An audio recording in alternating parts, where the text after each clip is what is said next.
Voilà, donc nous sommes le 31 mars. Je m'appelle Eric, je suis de Strasbourg. Ça fait 25 ans que j'habite à Hong Kong ici. Et Hong Kong, c'est donc une ancienne colonie britannique, mais c'est une ville de 7 millions d'habitants. 95% de Chinois, bien sûr. Et avec une densité de presque 7000 personnes au kilomètre carré. C'est-à-dire une densité 60 fois supérieure à celle de la France. Et aujourd'hui, après 3 mois d'épidémie, on doit compter environ 600 cas et seulement 4 décès liés au coronavirus. La grosse différence par rapport aux chiffres auxquels on assiste aujourd'hui, et c'est dramatique en Europe, aux États-Unis, c'est que ici, comme vous le voyez, 100% des personnes portent le masque. Tout le monde porte le masque dans la rue. Il n'y a pas de confinement, seules les écoles sont fermées. Mais par contre, les magasins sont ouverts, les restaurants sont ouverts, le shopping, les centres commerciaux sont ouverts. Et comme on le voit, c'est une activité quasiment normale, sauf avec le fait que tout le monde porte le masque. Si on compare par rapport à New York, qui a aussi 8 millions d'habitants et qui compte aujourd'hui jusqu'à 500 morts par jour, c'est dramatique. Le port du masque ici fait toute la différence.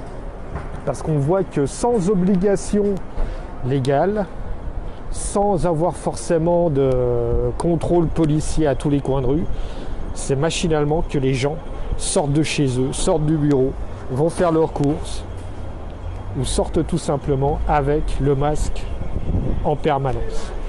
L'Alsace qui n'a qu'à 1 800 000 habitants, soit une population de 220 habitants au kilomètre carré, ce qui encore une fois est quasiment 40 fois inférieur à la densité que l'on a ici.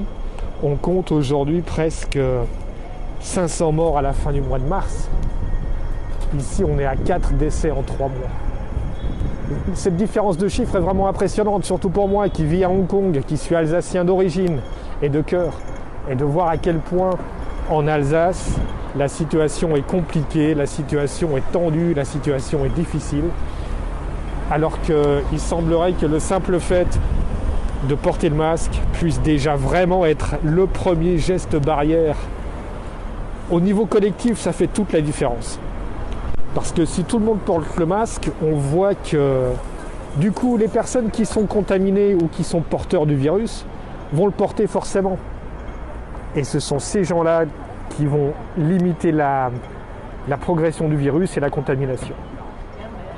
Voilà, je vous laisse encore quelques images tout simplement Je suis en bas de mon bureau, au coin de la rue, c'est un petit quartier tout à fait normal qui n'a rien d'exceptionnel. Mais encore une fois, c'est pour vous montrer que quel que soit l'âge moyen des personnes, même ce petit livreur qui est venu avec ses 3 cartons, et tout le monde porte le masque. Voilà, j'espère pouvoir vous donner de meilleures nouvelles encore dans les jours à venir, mais respectez ce geste barrière, il est indispensable, c'est le port du masque. Bonne continuation à tous, portez-vous bien et à très bientôt.